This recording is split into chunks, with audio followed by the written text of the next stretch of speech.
4 फरवरी 2015 चंद्र layout police station जो कि बेंगलुरु में है, वहाँ पे दो लोग बीएम रवि कुमार यादव और परमिला यादव एक मिसिंग रिपोर्ट दर्ज करवाने जाते हैं। दोनों बहुत ज्यादा घबराए हुए थे क्योंकि उनका 14 साल का लड़का किरण यादव स्कूल से आते टाइम रहस्यमय तरीके से लापता हो जाता है और वो पुलिस के पास जाते हैं और बोलते हैं मेरा बेटा सुबह स्कूल तो गया लेकिन अभी तक वापिस नहीं आया है। पुलिस वाले भी रिपोर्ट दर्ज करते हैं और बच्चे को ढूंढना शुरू कर देते हैं। सबसे पहले तो वो श्री चैतन्य स्कूल जो कि मल्लाथली में है वहाँ जाते हैं और स्कूल में पूछताछ शुरू करते हैं और पूछताछ में ये पता चलता है कि सुबह किरण यादव स्कूल बस से स्कूल आया था और क्लास भी अटेंड किया था और छुट्टी होने के बाद उसी बस में बैठ करके चंद्र लेआउट बस स्टॉप पे जाके उतर गया। उसी बस स्टॉप पे वो डेली उतरा करता था और वहां से थोड़ी ही दूर पे उसका घर था, पर वहां से घर नहीं गया और वहां से कहां गया किसी को कोई पता नहीं है। लेकिन उसके बाद जो उस बच्चे के साथ होता है वो जानने के बाद आपकी भी रूह कांप जाएगी। बच्चे को गायब हुए 2 दिन से ज्यादा हो गए पर पुलिस वाले को अभी तक कुछ पता नहीं चला और वो लोग इस केस में अब ज्यादा ध्यान भी नहीं देते हैं। फिर किरण यादव के पापा बीएम रवि कुमार यादव जी पुलिस की इस नाकामी को देखते हुए लास्ट में थक हार करके खुद से इन्वेस्टिगेशन करना शुरू कर देते हैं। सबसे पहले तो चंद्र लेआउट बस स्टॉप के पास जितनी भी दुकान है, जितने भी घर थे, सभी में जाते हैं और पूछताछ करते हैं और जितने भी दुकान और घरों में सीसीटीवी फुटेज होते हैं सभी को देखना शुरू कर देते हैं। टोटल 75 से ज्यादा सीसीटीवी फुटेज को एग्जामिन करते हैं और इतने सारे फुटेज को बारीक से और हर सेकंड ध्यान से देखने के बाद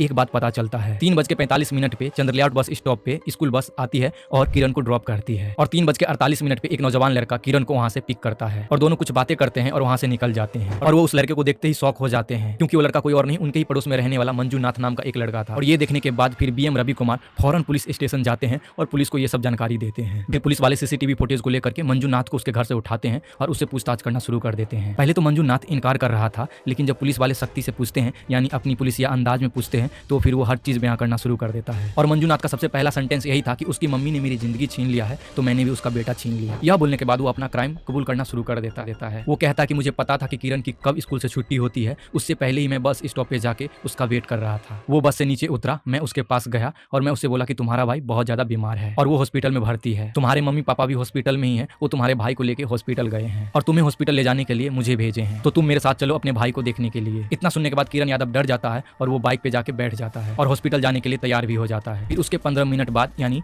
4:15 पे दोनों बेंगलुरु यूनिवर्सिटी जंगल की साइड जाते हैं और मंजूनाथ पास के ही एक दुकान पे गाड़ी रोक देता है और वहां से 5 शेविंग ब्लेड खरीदता है और जंगल में जाकर बाइक रोक करके किरण यादव की हत्या कर देता है। जो शेविंग ब्लेड वो दुकान से खरीदा था वही शेविंग ब्लेड लेता है और किरण यादव का गला काटता है और बाकी के बॉडी पार्ट को भी काटता है और किरण यादव अपना दम तोड़ देता है और उसी जंगल में वो बॉडी को फेंक देता है। फिर 16 तारीख को उसके बताए हुए लोकेशन पे जाते हैं और पुलिस वाले किरण यादव की बॉडी को बरामद करते हैं और बॉडी देखने के बाद उसके माँ बाप की इतनी बुरी हालत थी कि आप इमेजिन भी नहीं कर सकते और आसपास के सभी इलाकों में हलचल सी मच गई। और आप भी यही सोच रहे होंगे कि मंजूनाथ ने आखिरकार ये सब किया ही क्यों। देखो, मंजूनाथ एक बिल्डर था, वो अच्छा खासा पैसे कमाता था, उसके पास एक बड़ा सा घर भी था